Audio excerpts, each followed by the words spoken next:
Saya akan ngaji tentang betapa mudahnya berbuat baik dan betapa mudahnya bersosialisasi yang jadi kebutuhan sosial masyarakat. Kemudian di saat yang sama sebagai kebaikan menurut Islam.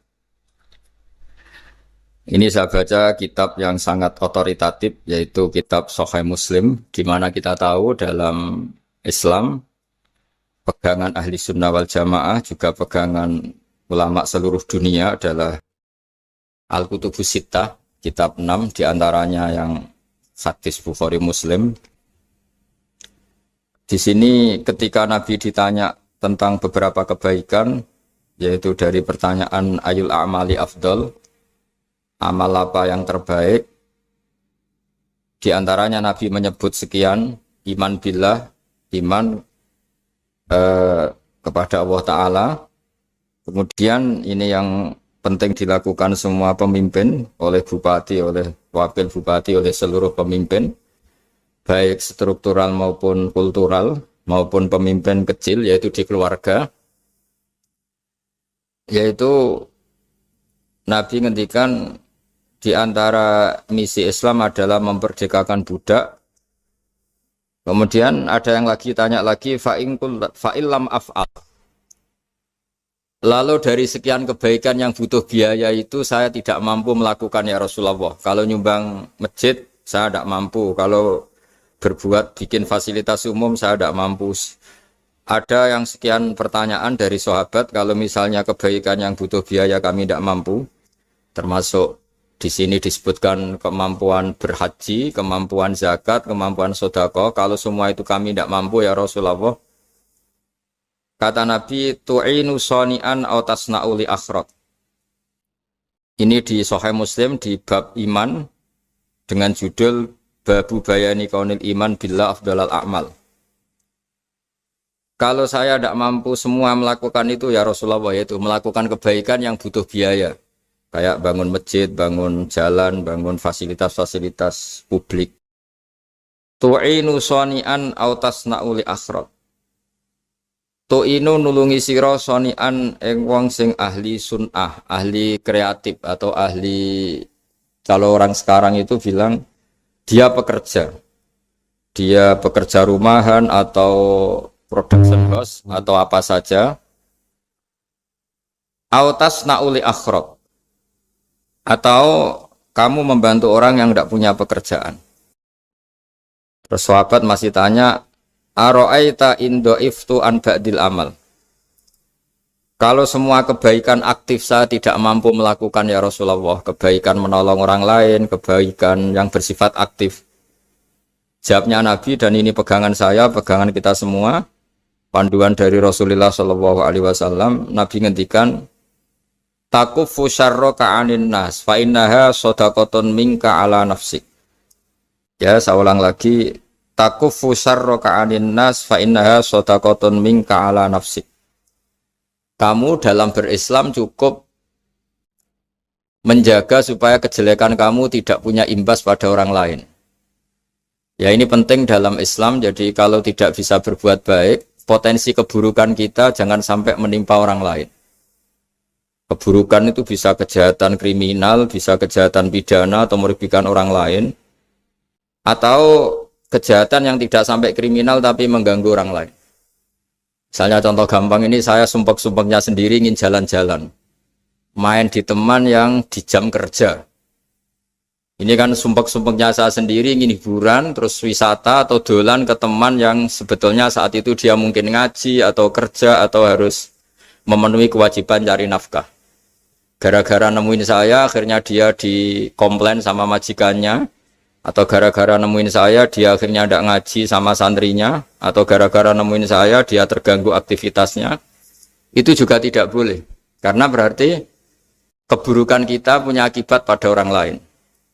Jadi kaidah dalam Islam itu kalau tidak berbuat baik, potensi keburukan kita ini jangan sampai menimpa orang lain. Sehingga di sini Islam menyarankan uzlah. Uzlah itu nyepi. Jadi misalnya kita baru penat, baru bawaannya itu emosi, baru gak suka kumpul orang, itu ya sebaiknya jangan jalan-jalan, karena di antara kebaikan Islam itu tabassum, senyum, atau talqatu wajhin, ceria. Tapi karena kita mungkin jatuh kredit, jatuh hutang, atau punya masalah keluarga, sehingga bawaan kita itu emosi. Nah, dalam seperti ini sebaiknya uzlah, menutup diri.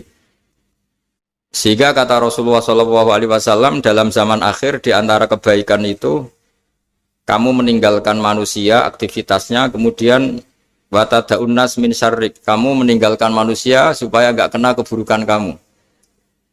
Jadi ada momen, ada saat di mana kita mungkin kalau ketemu orang itu bawaannya ingin sengak, ingin ngomong yang enggak enak, atau kita baru penat, itu sebaiknya uzlah saja, mengurung diri di kamar atau isolasi sendiri, karena bawaannya baru emosi.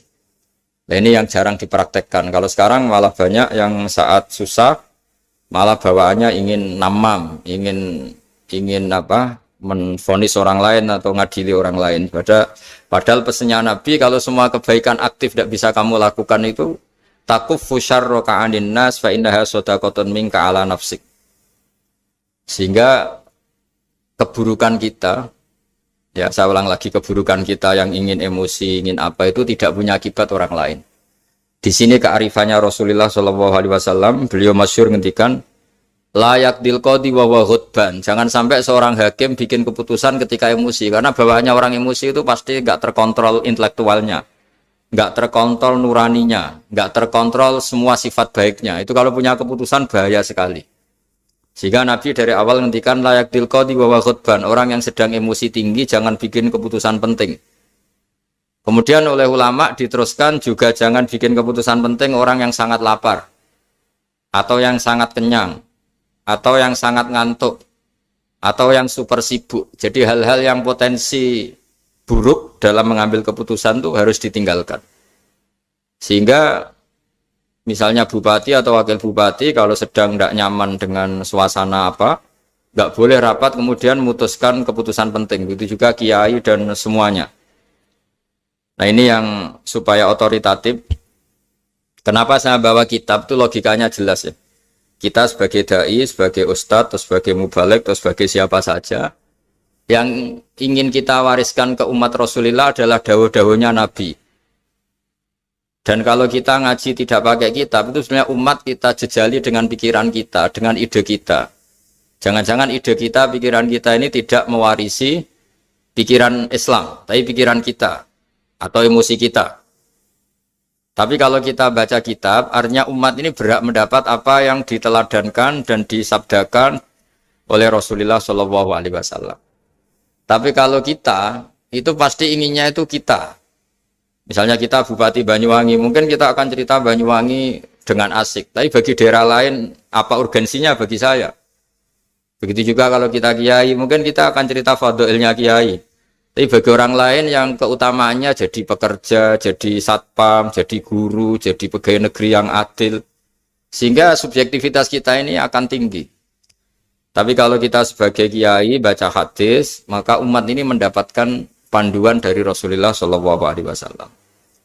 Nah, dari sekian panduan itu, kata Nabi, jika Anda tidak bisa berbuat kebaikan aktif, maka kebaikan yang harus Anda lakukan adalah potensi kejelekan kamu jangan menimpa orang lain. Makanya saya berkali-kali bilang, saya ini termasuk kiai yang jarang main ke alumni.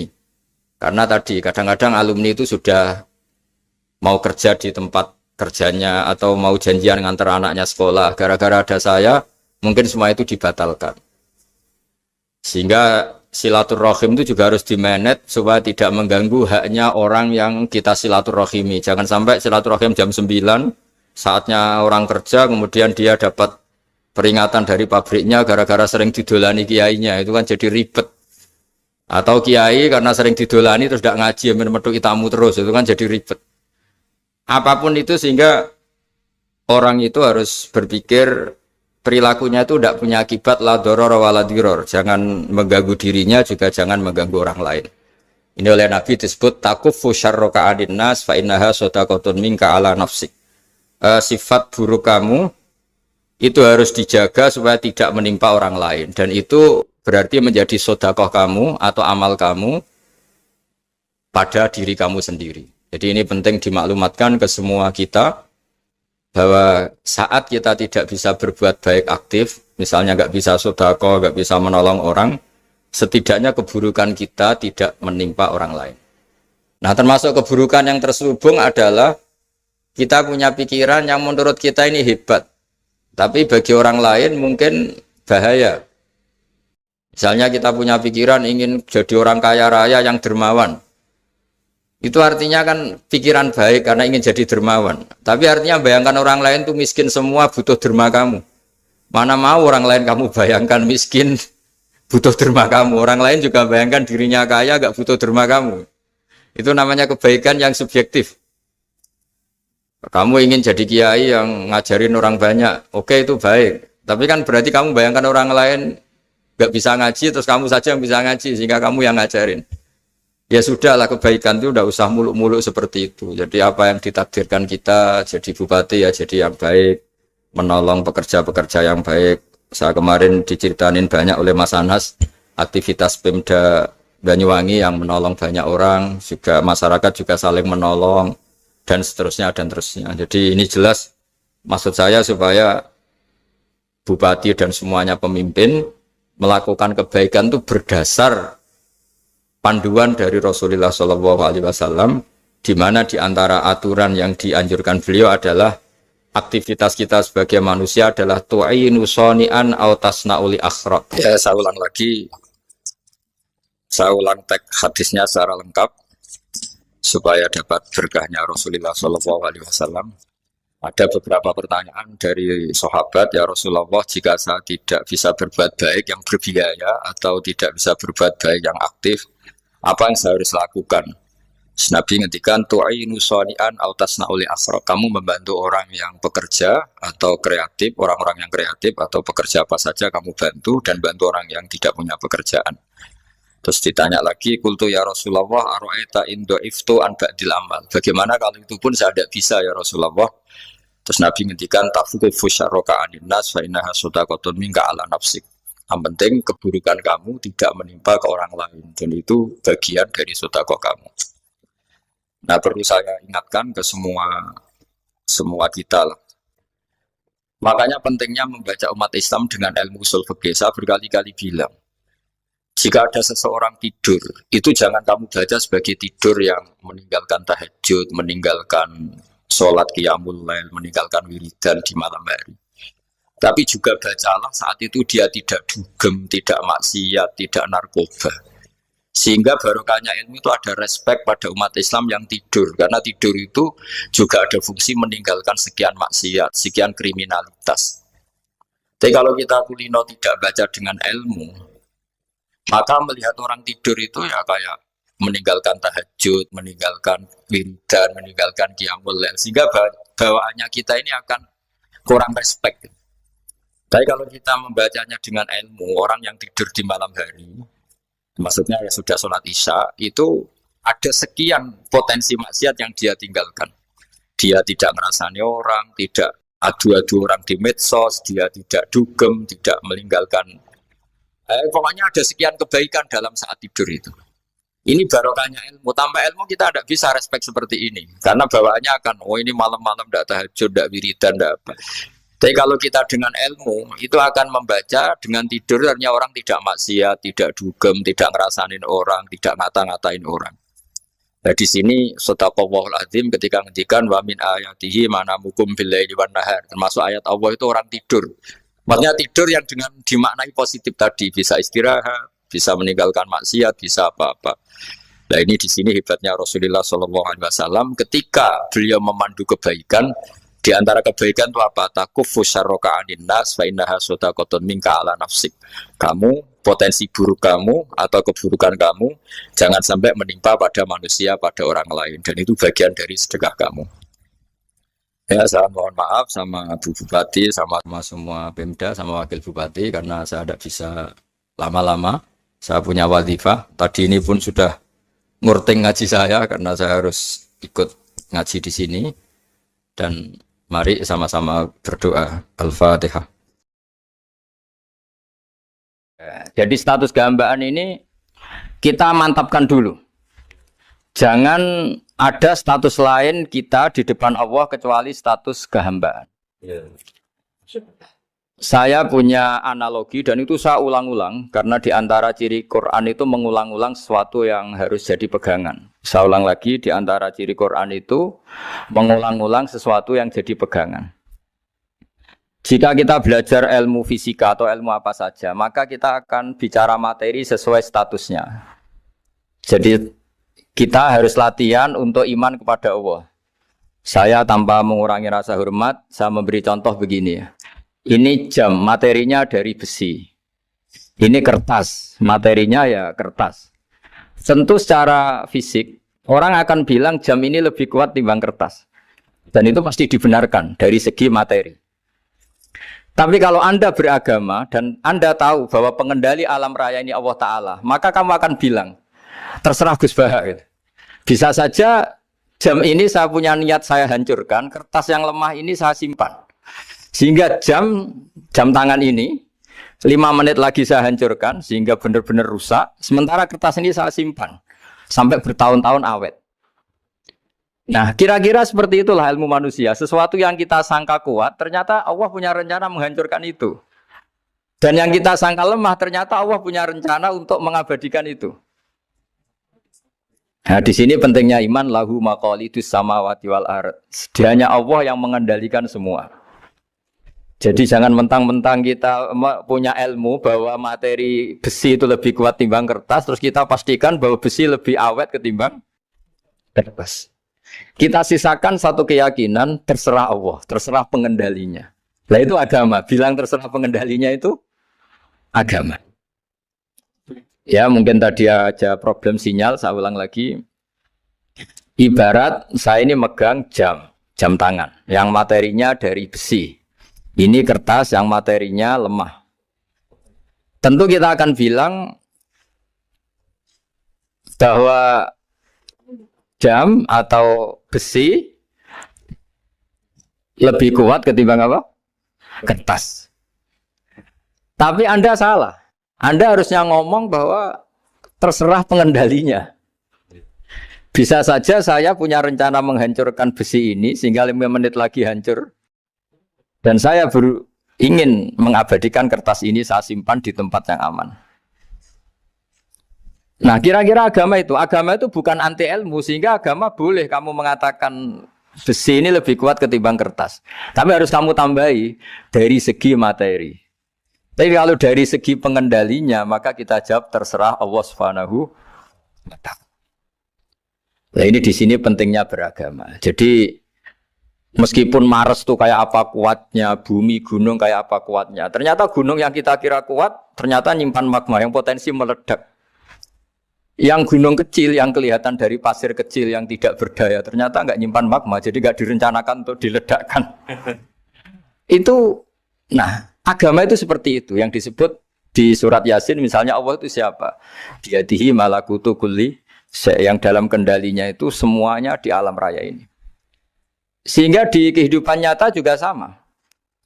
Ada orang yang nekuni ilmu ekonomi, tapi miskinnya Masya Allah. Ada yang gobloknya Masya Allah tapi kaya. Ada kiai yang punya doa banyak, hidupnya biasa. Yang nggak punya doa kaya. Itu saya pernah baca di sebuah hadis qudsi. Ada riwayat begini. Nabi Musa ketemu Allah ditanya. Limadza kata Allah. Kenapa saya memberi rezeki orang yang bodoh? Mak itu orang yang bodoh sekali. Kadang tak ciptakan dia jadi orang kaya. Dan yang pintar ekonomi kadang tak ciptakan jadi orang miskin. Si Nabi ini tanya, kenapa ya Allah? Supaya dia tahu yang mengendalikan rezeki itu saya, bukan ilmunya dia. Katanya. Jadi banyak orang, misalnya kita yang pintar, dipekerjakan orang yang nggak pintar. Yang punya pabrik tidak pintar, mengerjakan orang yang pintar. Jadi ya kira-kira agama itu seperti itu. Sehingga dalam kita beragama itu yang paling ditekankan itu tawadhu. Tawadhu itu merasa sopan atau memang sopan betul. Kalau dalam Ihya disebut sekiranya Anda tidak bisa tawadhu secara rasa, tawadhulah secara ilmu. Saya ulang lagi ya, sekiranya Anda tidak bisa tawadhu secara rasa, tawadhulah secara apa? Ilmu. Karena ilmu itu akan abadi. Saya beri contoh begini, saya ini kan misalnya kiai di kampung saya atau di kecamatan saya. Saya mungkin bisa merasa hebat karena saya tokoh di sini. Tapi pastikan sebelum ada saya yang bernama Baha ini, agama sudah jalan. Dan di daerah lain yang nggak kenal saya juga agama sudah jalan. Betapa tidak pentingnya saya di kawasan-kawasan yang nggak butuh saya atau di era yang sebelum ada saya. Nah dengan ilmu seperti itu orang pasti tawaduk karena dia tahu daerah yang nggak ada saya ternyata ya ada masjid, ada agama. Periode yang sebelum ada saya juga agama jalan. Sehingga kita tidak kumo luhur, wah kalau nggak ada saya agama nggak jalan. Zaman Wali Songo tidak ada saya agama ya jalan. Ekonomi juga gitu. Kalau Anda pakar ekonomi yang mensejahterakan rakyat, cara tawaduk itu kalau nggak bisa dengan rasa, dengan ilmu. Sebelum ada kamu banyak orang kaya. Banyak orang yang nggak kenal kamu juga kaya. Banyak periode yang saat itu udah ada Anda juga kaya. Berarti Anda ini tidak siapa-siapa. Makanya saya pernah didatangin seorang profesor. Ini kisah nyata. Gus, sebetulnya saya dengan bapak saya itu pinter mana. Bapak saya itu tidak tamat SD. Tapi saya bisa profesor. Saya ini profesor. Anak saya naik kelas saja sudah senangnya bukan main. Setidaknya ini orang bodoh bisa menciptakan orang pinter. Yang orang pinter kesulitan menciptakan orang pinter lagi. Nah, kalau kita tidak bisa tawaduk secara rasa, tawaduklah secara ilmu. Ikhlas juga gitu. Saya sering ngajarkan ikhlas di beberapa kesempatan ngaji. Kalau Anda tidak bisa ikhlas secara rasa, ikhlaslah secara ilmu. Pasti bisa. Bukan mungkin bisa, pasti bisa. Secara ilmu. Makanya di Quran disebut fa'lam annahu la ilaha illallah. Ilmu. Fa'lam itu dari kata ilmu. Saya beri contoh. Saya mulai kecil sampai sekarang. Sekarang saya sekitar umur 50 tahun. Mulai kecil sampai sekarang itu ya bilang kalau kertas ini putih. Itu ya ada yang gaji, ada yang bayar. Tapi saya selalu bilang kertas ini putih. Yang hitam ya saya katakan hitam, yang merah saya katakan merah. Kenapa? Karena itu fakta. Saya ulang lagi, karena itu fakta. Sehingga saya untuk mengatakan putih tidak perlu ada yang bayar. Sehingga ketika kita latihan sholat, latihan ibadah, dan mengakui Allah itu sebagai Tuhan kita akan malu. Loh, faktanya Allah itu kan Tuhan. Mau mengatakan fakta kok minta upah ini gimana?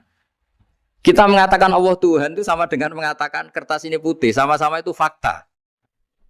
Sama seperti saya mengatakan Pak Jokowi itu presiden kami. Itu kan fakta. Masa nunggu kalau dikasih BLT katakan presiden. Kalau enggak ya enggak. Itu kan ribet jadi. Pak Manut misalnya rektor UGM. Mbok saya enggak digaji di sana atau enggak kerja di sana bilang kalau beliau itu rektor. Pak Ganjar gubernur Jawa Tengah. Mbok saya dikenal apa enggak ya beliau tetap gubernur. Lama sekali kita mengatakan fakta itu ikhlas. Ikhlas itu artinya enggak minta apa-apa. Karena kita ingin ngomong sesuai fakta. Nah Allah Tuhan itu fakta gitu. Nah kenapa untuk mengatakan Allah Tuhan nunggu? Dah saya ini Tuhan kamu. Ya nunggu dulu Gusti kalau engkau masukkan kami ke surga, engkau Tuhan. Kalau enggak ya enggak jadi. Tidak bisa seperti itu. Ya Allah tetap Tuhan. Nah kalau Anda tidak bisa ikhlas secara rasa, ikhlaslah secara ilmu. Ilmu ya tadi kita akan selalu bilang yang putih, putih, yang hitam, hitam. Makanya ini pentingnya ilmu. Tawaduk juga gitu. Kalau Anda ditakdir orang yang GR, yang gede rumongso, ditakdir orang yang kumo luhur, secara rasa bisa dilawan secara ilmu. Ada periode di mana sebelum ada kita yang kaya ya banyak, yang dapat hidayat ya banyak, yang terpelajar ya banyak. Ada daerah yang nggak kenal kita, nyatanya pendidikan di situ jalan, sistem sosial baik. Betapa tidak pentingnya kita. Nah ini nanti memaksa kita atau melatih kita untuk tawaduk. Nah dari hikmah ilmu itu kemudian kita minta maaf sama orang lain itu mudah. Karena kita sadar bahwa adanya kita ini problem. Saya sering digojlok orang-orang kaya. Orang-orang kaya itu ya kadang agak kurang ajar tapi nggak bisa dibantah. Begini, pernah tanya saya gini, Gus, saya ini punya mobil mahal, harganya 2 miliar. Kayaknya yang berat pakai jalan raya saya kan. Bisa, bayarnya pajak saya mahal.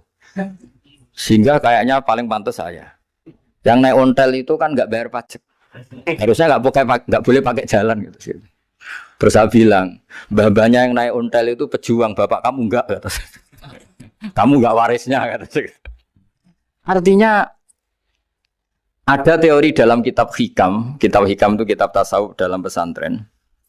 Itu kebaikan saja di soal. Misalnya begini, kita ini bangga sebagai urip yang tertib. hidup yang tertib di kantor, di tempat-tempat pekerjaan. Tapi kalau itu semua terjadi, kalau ada kecelakaan di jalan itu nggak ada yang nolong langsung. SAR paling efektif, tim penolong paling efektif itu ya orang-orang nganggur itu. Orang-orang yang di jalan-jalan di perapatan itu kalau ada kecelakaan langsung nolong. Itu nanti ambulan itu yang kedua, ketiga, yang nolong pertama ya orang-orang yang nganggur-nganggur di jalan itu. Ada orang tersesat nolong. Maka ketika seorang sahabat tanya, ya Rasulullah, kalau engkau melarang kita jagongan di jalan itu kita tidak bisa. Tapi kata Nabi, ya silahkan saja, tapi adu hak torik, kamu di jalan itu datangkan. Apa itu? Ya kamu bisa amar ma'ruf nahi mungkar. Coba kalau di terminal, di tempat publik banyak orang yang soleh, itu nanti copet ya sungkan. Yang mau jambret ya sungkan, karena yang di situ orang-orang soleh. Nanti yang nggak sholat juga sungkan, karena yang di situ banyak yang sholat. Jadi kenyamanan orang pergi jauh di tempat-tempat sepi itu ya barokahnya orang-orang nganggur terus ngaji, wah nengkono masih rame, ada orang yang di perapatan, di pertigaan. Bayangkan kalau ini orang-orang soleh, pasti itu nyaman. Karena wilayah publik dihuni orang-orang yang soleh. Tapi orang pasti bilang itu nggak tertib. Kita inginnya hidup ya tertib di kantor atau yang suka di masjid, di masjid. Tapi kalau itu terjadi, itu nggak ada tim SAR gratis yang setiap saat kalau ada orang kecelakaan nolong. Makanya dalam makalah hikam itu paling masyhur diantaranya itu, manusia itu siapa? Manusia itu mangkanat mahasinuhu masawiyah, fakih falataku masawihi masawiyah. Manusia itu orang yang saat baik saja ada salahnya, apalagi masalah. Jadi kalau kamu punya toko, lagi laris, dan saat laris itu Anda ngerumat keluarga Anda melakukan kebaikan pada keluarga Anda. Pasti ada toko lain yang termahjubkan, yang tersingkirkan. Makanya saya pernah diskusi sama kiai besar, guyonan sama saya. Kita kalau kiai besar sebaiknya kalau diundang di musala kecil datang apa enggak? Kata kiai yang satu, jangan datang Gus, itu jatahnya kiai kecil. Terus kata yang satu, datang Gus sebagai bukti tawaduk bahwa kita kiai besar pun mau diundang yang kecil. Akhirnya kita ini ya kadang datang kadang enggak, karena kadang kita enggak datang supaya jatah rezeki kiai kecil enggak terambil. Kadang ya mau datang supaya dikira tawaduk. Makanya kalau seorang profesor sering turba di bawah itu ya kasihan yang S1, SPDI itu kan nanti nggak jadi bintang kalau profesornya sering turun. Kalah terus itu. Jadi kadang-kadang itu orang itu harus berpikir secara ilmu, jangan rasa terus. Jadi itu ilmu.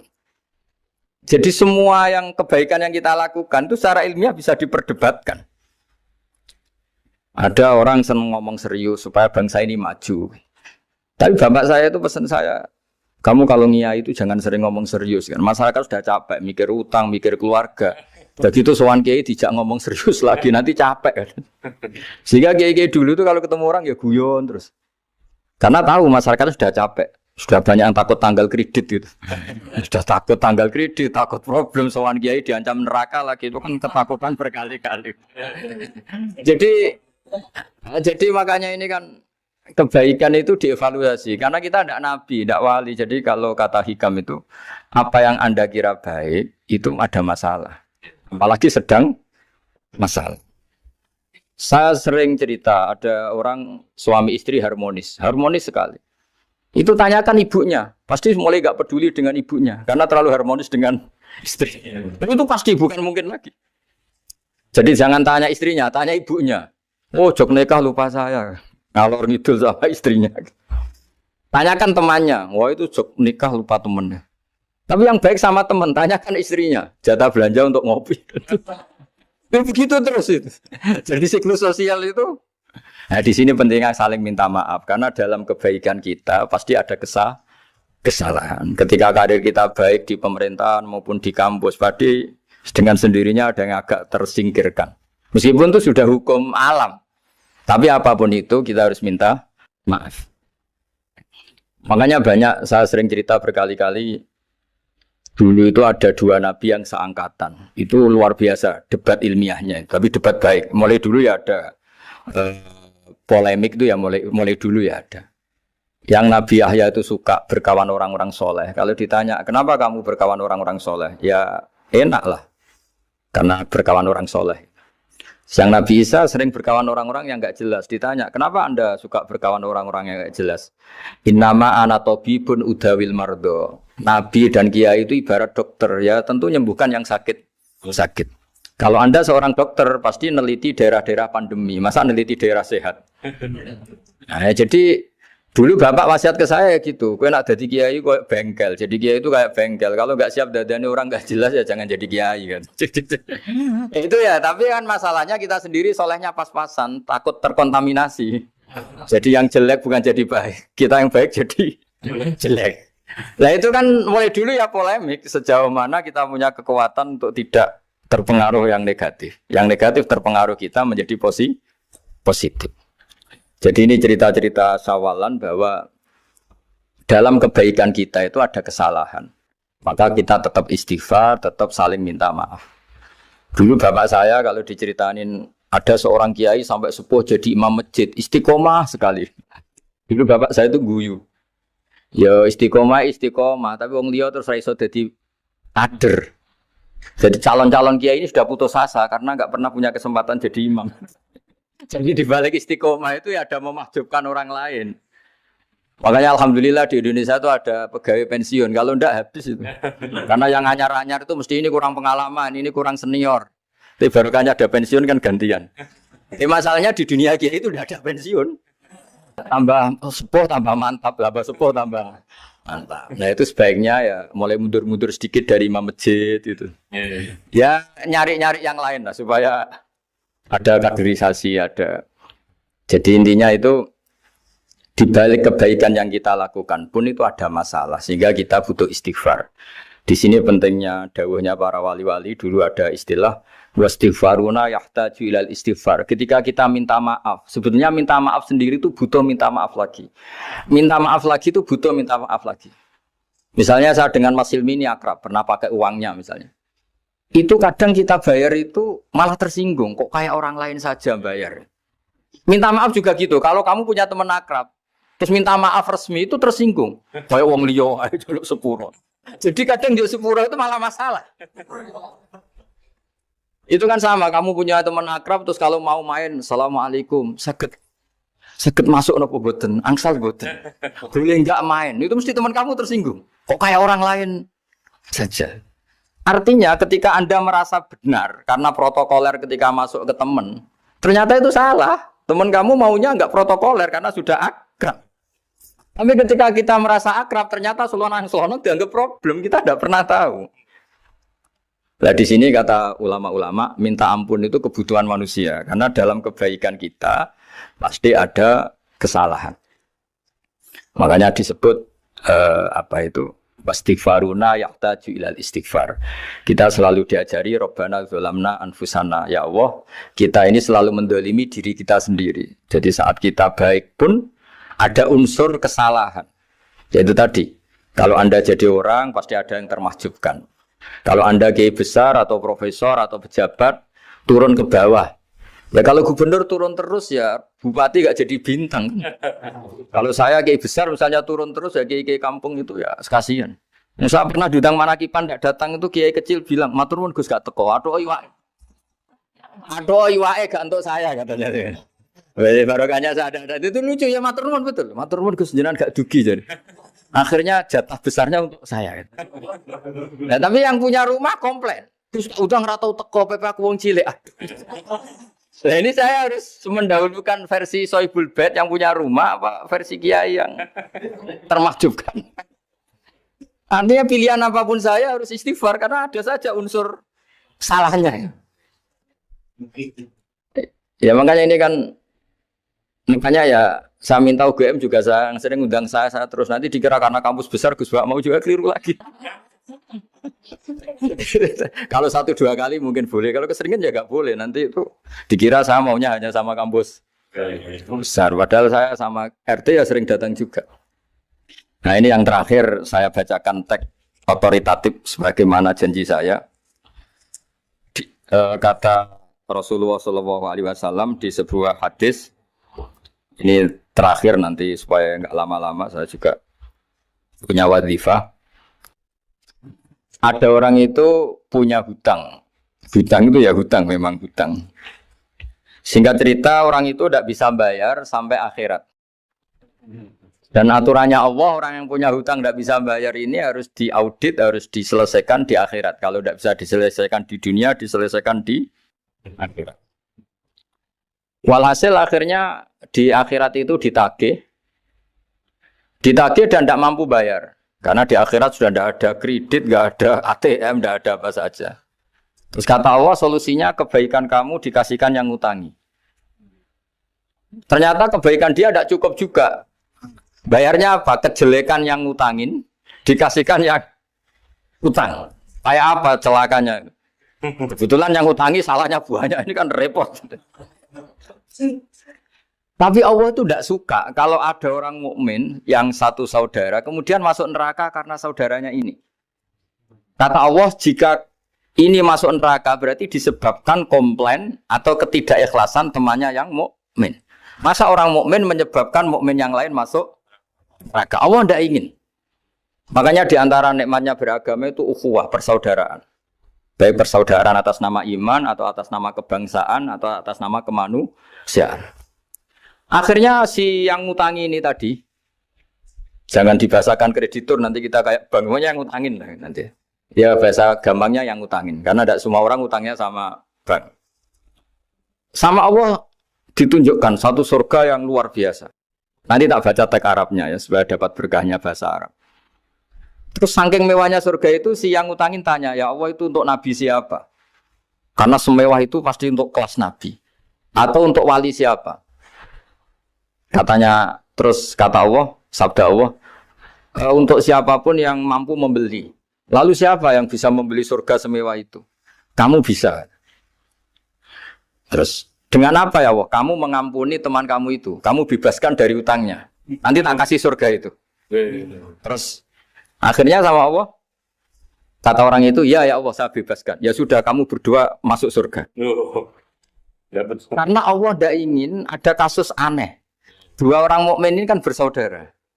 Masa bersaudara kemudian yang satu menjadi penyebab masuknya neraka karena ini tidak mau memaafkan. Artinya kalau kita syawalan itu harus benar-benar mau memaafkan, karena kalau tidak Anda menjadi penyebab teman kamu masuk neraka. Jadi kita janganlah jadi orang mukmin yang menjadi problem bagi saudara kita. Jadi makanya saya itu berharap ada wali utang saya terus tidak bisa bayar, karena ini masih dibela-belain Allah ini. Karena Allah nggak ikhlas kalau ada walinya masuk neraka. Jadi kalau ada wali utang kamu, itu utangin saja, doain nggak bisa nyaur, no? Nggak bisa bayar. Nanti ini akan dibela-belain Allah di akhirat. Karena wali ini nggak pantas masuk neraka. Ya, jadi kalau ada wali utang kamu mau bayar, sudah Anda tidak usah bayar, nanti di akhirat saja. Lah yang ribet kalau yang kamu utangin dia ahli neraka, kamu nagihnya disuruh masuk neraka. Nah, itu ribet itu. Sudah utang dia ahli neraka. Ya tak baca teksnya supaya ini ada di kitab Ihya halaman 197 juz 2. Status hadisnya waqala sahihul isnad, kata Imam Hakim, hadis ini sahihul isnad. Saya baca Arabnya nanti insyaallah sebagian ya supaya kelihatan teks aslinya di bab hukukul muslim. Nama Rasulullah sallallahu alaihi wasallam jalisun izdhika hatta badat sanayahu. Nabi ketika santai-santai duduk tahu-tahu tertawa sampai gigi depannya itu kelihatan. Jadi tertawa sangat sampai gigi depannya kelihatan. Yang notabene beliau sering hanya senyum, kali ini tertawa betul sampai gigi depannya kelihatan. Faqala Umar radhiyallahu anhu ya Rasulullah bi abi anta wa ummi malladhi adhakaka. Apa yang bikin kau sampai tertawa seperti itu? Qala rajulani min ummati jasaya baina yaday rabbil izzah. Dua lelaki dari umatku sama-sama sungkeman nuntut keadilan di depan Allah. Jasaya itu sungkem. Duduk bersimpuh itu kalau dalam bahasa Arab itu apa? Namanya jasiyah. Faqala ahaduhuma ya rabbi khudli madlamati min hadza. Faqala wa rudda ala akhika madlamata. Qala ya rabbi lam yabqali min hasanati syai'un. Faqala wa ta'ala li talib kaifa tasna'u bi akhika wa lam yabqalahu min hasanati syai'un. Faqala ya rabbi falyahmil anni min auzari. Kalau kebaikannya dia tidak cukup, ya salah saya supaya dilimpahkan ke dia. Terus summa fadat aina Rasulillah sallallahu alaihi wasallam bil buka. Nabi di tengah-tengah cerita tuh nangis. Senangis-nangisnya karena habis seneng lalu nangis karena ini kan kebaikannya sudah dikasihkan habis cukup enggak cukup. Akhirnya kejelekan yang ngutangin ini diberikan. Makanya kalau kamu ingin masuk surga, utangi orang-orang soleh sebanyak-banyaknya. Dan doain nggak bisa apa? Nyaur. Tapi tak jamin orang soleh itu nggak suka utang. Karena hidupnya sederhana ini. Kayaknya saya tidak akan utang Mas Ilmi itu. Karena orang soleh itu hidupnya sederhana, pasti tidak butuh. Kalaupun utang paling ya untuk makan kan gampang nyaurnya apa? Terus kata Rasulullah, faqala inna dzalika la yaumun azimun yauma yahtadun nasu fihi ila ayuhmala anhum min auzarihim. Terus fayaqulu wa ta'ala lil mutadzallim irfa basarak. Coba kamu lihat yang di sana itu ada apa? Fanzur